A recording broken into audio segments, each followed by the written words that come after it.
Mesdames et messieurs, bonjour et bienvenue dans votre journal de 15 heures. Voici les titres de cet après-midi.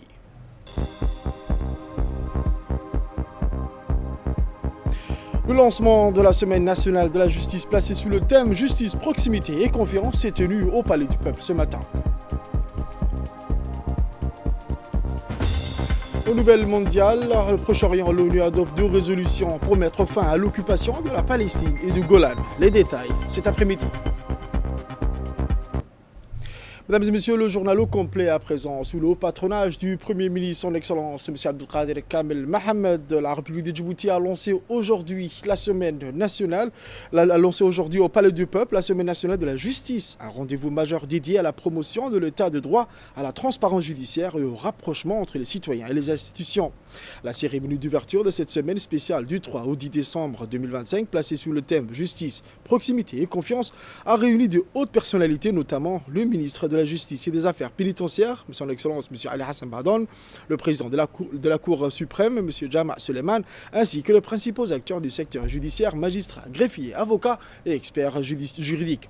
Tout au long de cette semaine, plusieurs activités seront organisées afin d'informer, sensibiliser et mobiliser l'ensemble des citoyens sur le fonctionnement de la justice et les réformes engagées. Parmi les initiatives phares, des journées portes ouvertes au Palais de la Justice permettant au public de découvrir de près les services judiciaires, d'échanger avec les professionnels du droit et de mieux comprendre le traitement des dossiers. Des stands d'information, des séances de présentation, des rencontres interactives seront mis en place pour répondre aux préoccupations des usagers. Des ateliers thématiques sur l'accès à la justice, la digitalisation des services judiciaires, la prévention des conflits, la protection des droits des femmes et des enfants ainsi que la promotion de l'aide juridictionnelle. Des activités de sensibilisation des régions de l'intérieur afin de garantir l'inclusion de tous les citoyens et de favoriser un dialogue direct avec les acteurs du terrain, des conférences et débats publics animés par des spécialistes du droit et des autorités judiciaires visant à renforcer la confiance entre l'institution judiciaire et les citoyens. Cette semaine nationale de la justice s'inscrit dans la dynamique de modernisation engagée par le gouvernement djiboutien pour renforcer l'efficacité, la transparence et la proximité des services judiciaires. Elle constitue également une plateforme destinée à mettre en lumière les efforts en matière de réforme du système judiciaire, de formation des acteurs et de consolidation de l'état de droit.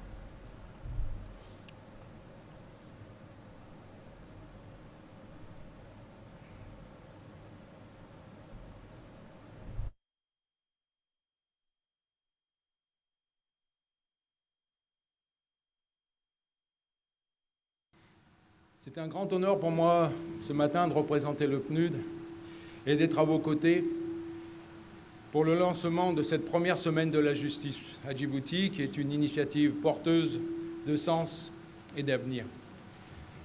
Cette semaine de la justice marque un temps fort pour Djibouti. Elle illustre une volonté partagée, celle de rapprocher la justice du citoyen, de rendre ces mécanismes plus transparents et d'en faire un véritable levier de cohésion et de confiance. Et maintenant, M. Jama Suleiman, le président de la Cour suprême, a dans ses propos rappelé que cette initiative s'inscrit dans la dynamique de modernisation de la justice engagée par le gouvernement djiboutien. C'est un réel plaisir et un honneur de prendre aujourd'hui la parole devant vous à l'occasion de la Semaine de la justice à Djibouti. Je tiens à remercier le ministre de la Justice pour cette initiative importante pour l'institution judiciaire. Il s'agit là, en réalité, pour nous, d'une occasion, pour la magistrature, pendant quelques jours, d'ouvrir les portes de nos palais de justice au grand public pour permettre à nos concitoyens de mieux comprendre le fonctionnement d'une institution qui est souvent au cœur des interrogations sur le bon fonctionnement de l'état de droit chez nous. Mesdames et messieurs, et je cite, la justice est d'abord une exigence spirituelle qui en appelle toujours au pouvoir et qu'il est du devoir de l'État d'y répondre. Ces propos sont du président de la République à l'ouverture des États généraux en 2000. Depuis les États généraux, beaucoup de réalisations ont été faites. La justice demeure aujourd'hui plus que jamais un organe constitutionnel et le pouvoir judiciaire, qui est indépendant du pouvoir législatif et du pouvoir exécutif, veille au respect des droits et libertés définis par la Constitution de la République. Mesdames et messieurs, la justice est un service public qui repose sur des principes rationnels, sur des procédures légales et surtout sur des femmes et des hommes. Et je voudrais ce matin, avant tout, rendre un hommage appuyé à ces hommes et à ces femmes, et au premier d'entre eux, le magistrat qui travaille, qui ne ménage ni leur temps ni leur effort pour travailler tous les jours dans des conditions difficiles pour assurer le fonctionnement de la justice. Ensuite, le ministre de la Justice, son Excellence, M. Ali Hassan Bahdan, a tenu de rappeler que cette semaine constitue une occasion privilégiée pour sensibiliser les citoyens aux réformes judiciaires et promouvoir l'accès équitable à la justice porteuse. Mesdames et messieurs, permettez-moi en premier lieu de rendre un hommage vibrant à son Excellence, M. Ismaël Merguellé, président de la République, magistrat suprême, garant de l'unité nationale. Comme il l'a affirmé à plusieurs reprises, la justice est le socle de l'état de droit et le vecteur de la cohésion sociale. Tout citoyen mérite une justice compétente, rapide et équitable. Son engagement sans faille en faveur du secteur de la justice nous inspire et nous pousse à intensifier nos efforts. Un quart de siècle après les États généraux de la justice, qui avaient pour objectif, selon les propos même du président de la République, de faire entrer la justice djiboutienne dans le 3e millénaire, nous avons décidé d'organiser aujourd'hui, du 3 au 10 décembre, une série d'activités à travers tout le pays. Cette semaine est bien entendu plus qu'un simple calendrier. Elle est un temps fort dédié à la réflexion, à l'action, à la mobilisation de l'ensemble des acteurs du système judiciaire et pénitentiaire autour du même idéal, l'état de droit, la dignité humaine, l'accès égal à une justice équitable pour tous. L'objectif de cette semaine est de partager avec nos concitoyens les efforts de notre gouvernement pour améliorer le cadre judiciaire et juridique. Depuis cette date, la justice djiboutienne a connu une profonde mutation qui a touché toutes les composantes. En 2000, notre pays ne comptait que très peu de magistrats, moins de 30 magistrats, un effectif qui était loin de répondre aux attentes des justiciables. Le gouvernement a mis en place une politique de recrutement ambitieuse et a recruté plus de 180 magistrats qui exercent aujourd'hui dans les juridictions et au sein de l'administration du ministère de la Justice. Ensuite, son Excellence, M. Abdelkader Kamel Mohamed, le Premier ministre, a souligné pour sa part que cette semaine de la justice reflète l'engagement du gouvernement à renforcer l'état de droit et à rapprocher les institutions des citoyens. Un grand honneur et non sans une profonde responsabilité que je prends la parole ici à l'occasion de la semaine de la justice, qui constitue une première, un moment privilégié pour réfléchir, célébrer et réaffirmer notre engagement envers les principes fondamentaux qui régissent notre société, c'est-à-dire la justice, l'équité et le respect des droits humains. Cette initiative permettra à cette institution caractérisée par une certaine réserve et solennité de s'ouvrir au monde extérieur afin d'exposer les rôles essentiels qu'elle joue au sein de la société. Il s'agit d'une action louable qui, j'en suis convaincu, rehaussera l'image de la justice, mais aussi renforcera également la confiance entre la justice et les justiciables et plus largement l'ensemble de nos concitoyens. L'indépendance de la justice est une condition sine qua non pour garantir son impartialité. Elle doit être protégée contre toute forme d'ingérence politique, économique ou sociale. Cette indépendance qui permet aux juges de rendre des décisions justes, fondées uniquement sur le droit et les faits, et non sur des pressions extérieures. Cette semaine constitue aussi une réponse ferme à ceux qui s'attaquent, voire dénigrent cette honorable institution pour des motifs divers, totalement fantaisistes et infondés. Ces attaques et ces dénigrements sont malheureusement et obstinément devenus monnaie courante avec le développement des réseaux sociaux. J'ai saisi cette occasion pour rappeler à ceux qui répandent ici et là sur les réseaux sociaux les discours de la haine, de la discorde, que je qualifierais d'ailleurs de défaite de l'intelligence, que de tels agissements ne resteront pas impunis. Autre actualité de cet après-midi, dans le cadre de l'examen du projet de loi de finances numéro 188, année 2025, de la 9e législature, portant règlement définitif du budget de l'État pour l'exercice 2024, la Commission des finances, de l'économie générale et du plan a tenu ce mercredi 3 décembre 2025 la séance de clôture de ces travaux consacrés à l'étude approfondie du texte subventionné. La réunion présidée par l'honorable Charmark Moussa Are, président de la commission, s'est déroulée en présence de M. Esman Ibrahim Roble, le ministre du budget, le docteur Ahmed Roble Abdile, ministre de la santé, et M. Mohamed Ahmed Awaleh, ministre de l'agriculture, accompagnés de leurs principaux collaborateurs et cadres techniques du département ministériel concerné. Au cours de cette séance, les commissaires ont procédé à un échange approfondi avec les hauts responsables du ministère du Budget portant sur les résultats d'exécution budgétaire, la conformité des opérations financières de l'État, ainsi que les engagements et obligations pris au titre de l'exercice 2024. À l'issue de leur délibération, la Commission des finances, de l'économie générale et du plan a décidé de transmettre le projet de loi pour son inscription à l'ordre du jour de la prochaine séance publique de l'Assemblée nationale en vue de son examen et de son adoption par la représentation nationale et poursuivra dès la semaine prochaine l'analyse du projet de loi des finances. Mesdames et messieurs, il est l'heure de l'appel à la prière de Salat al-Asr. On se retrouve juste après. L'actualité nationale à Djibouti s'est inaugurée ce mardi, hier 2 décembre 2025, un rendez-vous régional d'envergure en accueillant au Kempinski Palace, l'hôtel Kempinski Palace, l'ouverture de l'adoption ministérielle de la stratégie de prévention de la pollution plastique de l'IGAD.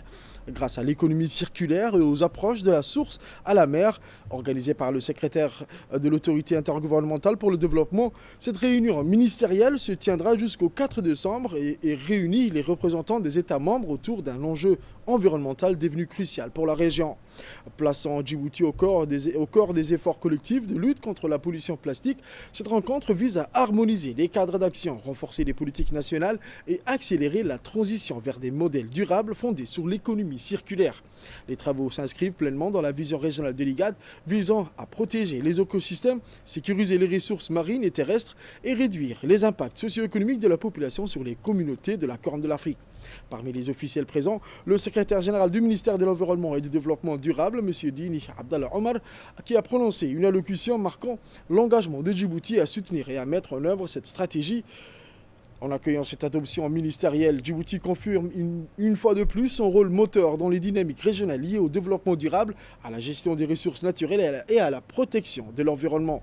Les conclusions des travaux attendus le 4 décembre viendront définir la feuille de route commune à l'horizon 2035, offrant au pays de l'IGAD un cadre stratégique solide pour réduire la pollution à la source, de renforcement, la résilience et de renforcer la résilience environnementale de la région. Dans son intervention, le secrétaire général du ministère de l'Environnement et du Développement durable a souligné l'importance d'une coordination régionale renforcée. De son Excellence Ismaël Marguerite, président de la République et président en exercice de l'IGAD, notre pays réaffirme avec détermination son engagement en faveur de la protection de l'environnement et de la lutte contre la pollution plastique. Car la lutte contre la pollution plastique n'est plus pour nous une simple préoccupation écologique. Elle est devenue une priorité stratégique, un pilier de notre souveraineté environnementale et un marqueur de notre ambition régionale. Sur la scène internationale, Djibouti se tient à l'avant-garde des nations qui défendent un traité mondial ambitieux, contraignant et transformationnel sur le cycle de vie des plastiques. Nous plaidons pour une architecture juridique robuste, capable de limiter la production excessive, d'encadrer les industries polluantes et de garantir des mécanismes transparents de responsabilité.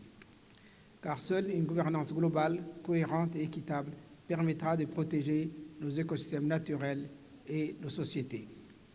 Au niveau régional, sous la conduite active de notre président de l'IGAD, Djibouti impulse une diplomatie environnementale d'influence. Nous mobilisons les États membres pour harmoniser nos politiques, renforcer notre résilience face à la dégradation des écosystèmes et inscrire la gestion des pollutions plastiques dans une logique de sécurité régionale et de stabilité écologique. Protéger nos écosystèmes naturels, c'est aussi protéger nos populations et l'avenir de nos sociétés. Ensuite, santé, où c'est dans le cadre de son engagement constant en faveur de l'élimination du paludisme que le ministère de la Santé, à travers le PNLP, le Programme national de lutte contre le paludisme, a officiellement lancé une grande campagne de pulvérisation intradomiciliaire dans les zones à haut risque de la ville de Djibouti. Cette opération d'une importance capitale pour la santé publique se déroule du 5 octobre jusqu'au 11 décembre 2025 et couvre 7 quartiers prioritaires identifiés en raison de leur vulnérabilité épidémiologique. La pulvérisation intradomiciliaire constitue l'une des interventions les plus efficaces recommandées par l'OMS pour réduire la transmission du paludisme aux côtés de la distribution de moustiquaires imprégnés. La PID consiste à appliquer un insecticide à effet remanent sur les parois intérieures des habitants afin d'éliminer les moustiques vecteurs. L'insecticide utilisé est incolore, inodore et totalement sûr pour les occupants, garantissant une protection durable sans compromettre la santé des familles. L'objectif de cette campagne est d'atteindre une couverture totale de ménages dans les zones ciblées afin de créer une barrière protectrice et interrompre la chaîne de transmission du paludisme pour l'ensemble de la population. Ensuite, écoutons le responsable du programme national de lutte contre le paludisme qui a souligné que cette pulvérisation reste l'une des interventions les plus efficaces pour interrompre la transmission du paludisme. Nous poursuivons la campagne de pulvérisation intradomiciliaire qui a débuté début novembre le mois dernier. Les équipes font un travail acharné de lutte, mais aussi de longue haleine, que ce soit surtout cette campagne. C'est une intervention de fort impact, comme vous le savez, et l'OMS recommande. Il y a également des interventions de fort impact, comme la distribution des MILDA que nous effectuons pour des masses, mais également pour la population flottante et vulnérable. Et effectivement, il y a la gestion des îles larvaires ou les eaux stagnantes, autrement dit, avec des produits biologiques. L'actuelle campagne qui se déroule dans les différents quartiers de la commune de Blaus, les équipes ont réalisé avec succès à hauteur de 98% de couverture au niveau des différents quartiers, c'est-à-dire le premier quartier, c'était Nguela, FMP, suivi par les quartiers ou bien les cités Arhiba. Ensuite, il y avait les quartiers carte 4 et puis carte 3. Et hier, nous avons clôturé carte 5. Aujourd'hui, nous entamons carte 6 et ces interventions se déroulent très bien au niveau du terrain. La communauté comprend maintenant les enjeux, mais également accueille les différentes équipes du ministère de la Santé. Tous ces efforts sont dus à la détermination du ministère de la Santé, en premier lieu, son Excellence le ministre de la Santé, Dr Ahmed Roble. Ensuite, santé toujours, mais nous allons dans la région Assadjoug où sous l'égide de la direction de l'hôpital régional d'Ali Sabié, l'association AGCD, Association des jeunes du château d'eau d'Ali Sabié, a organisé ce week-end une importante journée de dons de sang ainsi qu'une caravane médicale spécialisée en ophtalmologie dans le village d'Ali Adé. Cette initiative s'inscrit dans une démarche visant à rapprocher les soins spécialisés de la population locale, notamment celle de Ali Adé, accueillant des réfugiés. La mobilisation a permis d'offrir des consultations ophtalmologiques, des dépistages ainsi qu'une sensibilisation à la santé oculaire pour les habitants et réfugiés de la zone. Un projet au service de l'intégration et du vivre ensemble, l'action menée de l'association s'intègre dans le cadre de projets IGAD RMF KFW mis en œuvre depuis 2023. Ces programmes visent à favoriser l'intégration socio-sanitaire, la cohésion communautaire et le vivre ensemble entre populations locales et réfugiés. À travers cette caravane médicale et la collecte de sang, l'association réaffirme son engagement à soutenir l'hôpital régional et à apporter une aide concrète aux populations vulnérables. La cérémonie a rassemblé plusieurs personnalités administratives et communautaires témoignant de l'importance de l'événement. Parmi les présents figuraient M. Chaban, sous-préfet d'Ali Adé, M. Hassan Hussein, élu régional, M. Suleiman Hassan, président de l'association, ainsi que des représentants de l'hôpital régional d'Ali Sabié. Les responsables ont salué cette initiative essentielle pour le bien-être sanitaire des habitants. La journée a été marquée par une forte participation de la population locale et les réfugiés.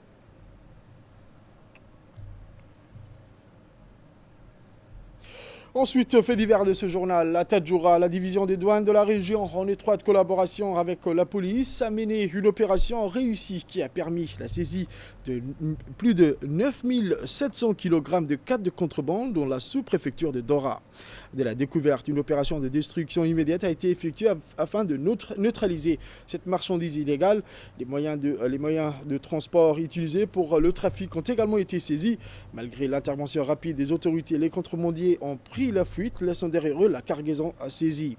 Cette action souligne l'engagement continu des forces de sécurité et des douanes dans la lutte contre le commerce illégal de stupéfiants dans la région. Aux nouvelles mondiales à présent, je vous le disais dans les titres, l'Assemblée régionale des Nations Unies a adopté hier mardi 2 résolutions appelant à mettre fin à l'occupation israélienne tant de la Palestine que du plateau syrien du Golan. Le projet de résolution relative à la Palestine a été présenté par Djibouti, la Jordanie, la Mauritanie, le Qatar, le Sénégal et la Palestine. 151 États ont voté en faveur du texte, tandis que 11 s'y sont opposés, dans Israël et les États-Unis, et 11 autres se sont abstenus. La résolution adoptée réaffirme la responsabilité des Nations Unies à l'égard de la question palestinienne et demande la fin de l'occupation israélienne des territoires conquis après 1967, tout en soutenant la solution à 2 États. L'Assemblée générale a également adopté une autre résolution présentée par l'Égypte, appelant Israël à se retirer du plateau syrien de Golan. Autre actualité internationale, une conférence internationale consacrée au soutien des victimes du terrorisme en Afrique s'est ouverte à Rabat, au Maroc, organisée conjointement par le Royaume du Maroc et le Bureau des Nations Unies pour la lutte contre le terrorisme. C'est tout pour ce journal de 15h, mesdames et messieurs. Merci à vous de l'avoir suivi et restez avec nous pour la suite du programme sur Télé Djibouti.